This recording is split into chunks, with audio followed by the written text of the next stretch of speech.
In this video, I am going to show you how to fix the Facebook number remove problem in 2025 quickly and easily.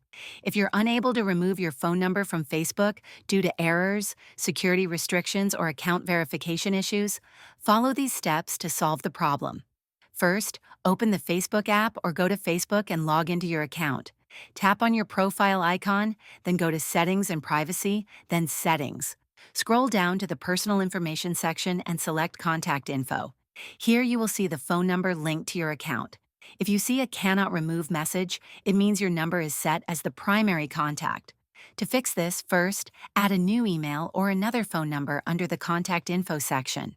Once the new contact method is verified, try removing the old phone number again. If Facebook still won't let you remove the number, try resetting your password and logging in again. Sometimes Facebook blocks number removal for security reasons if your account was recently accessed from a new device. If none of these methods work, go to Facebook Help Center and search for Remove Phone Number. You can also report the issue directly by selecting Report a Problem in the Help and Support section. That's it. You've successfully learned how to fix the Facebook number remove problem in 2025. If this video helped you, please like and subscribe to the channel.